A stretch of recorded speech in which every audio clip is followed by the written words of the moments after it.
Hi guys, it's Susan. Today I wanted to go over some tips and tricks I learned after watching a couple of videos on how to do rhinestones with my Cameo 4 and using cardstocks and Dollar Tree glitter vinyls.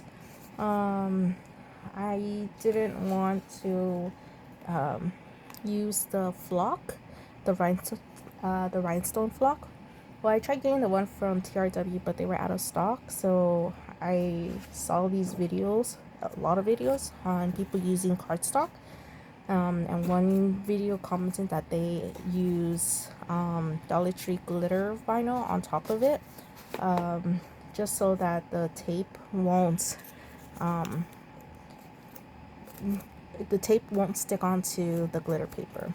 If you do it on a cardstock, it sticks more, and it may just end up ripping the paper, versus if you were to try and do it on glitter paper. So for my cardstock, I use Astrovite, and it's the 65-pound one. This comes in a bunch of colors, so I don't really use orange a lot, so I try and use the colors I don't like or don't normally use. And then, so let's take off the snap bracelet. Another tip, when you want to hold your rolls together, use a snap bracelet. Okay, so these vinyls are the adhesive one. It's supposed to be the permanent one, I believe. But it's really thin, so cutting it is really hard, and having it stay on it kind of stays on, but getting it to cut is really annoying. So I have a bunch of these that I haven't used, so finally I have use for them, and just stick them on to your cardstock. Use a ruler, blade, cut it up, and then stick it onto, or cut it with, or for me, I use my Cameo 4 to cut it. And then I put, for this one, I use my liquid adhesive that I usually use for my screen printing, for the platen or palette. So it stays sticky, and then, so it can stay on whatever surface as you put it on, the rhinestone on. If you don't have the glue, you can also try using a sticker maker. I have not tried with my sticker maker yet. I kind of wanted to try that, but it looks like my glue is okay for now. Let me see. Okay, and then so another trick that I've learned was, okay, let's just do half of these, was to use painter's tape. So again, I wasn't that committed to rhinestone yet, so I've just been watching a lot of videos, and people were just giving out tips and hacks. So I don't have the rhinestone transfer tape, the hot fix transfer tape, I believe it was called. So they had a tip about using painter's tape. So let's do it this way. And then just lift it up. Okay, I was missing a couple of rhinestone, but yeah.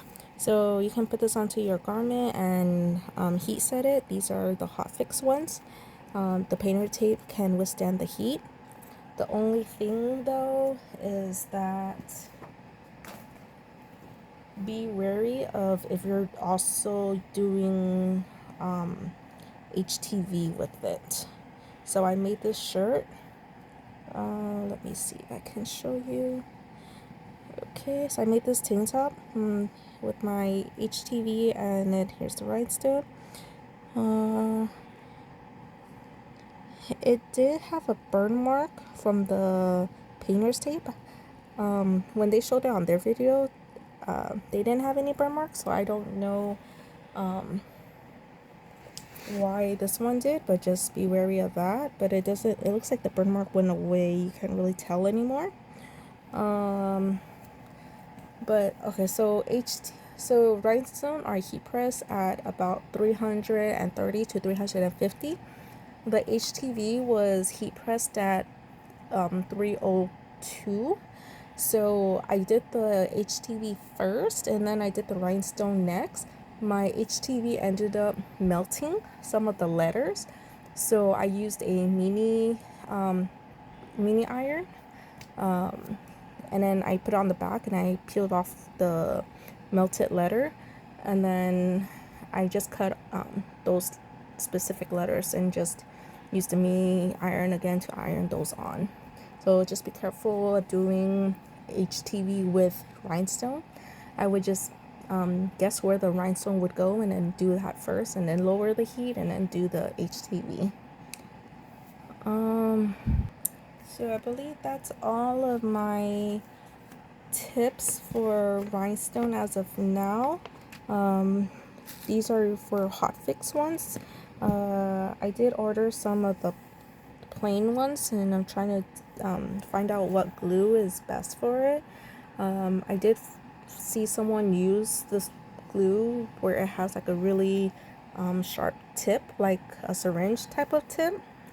So I'm gonna try that when I get my flat back plain rhinestone. Any questions? Leave me a comment down below. Thanks. Bye.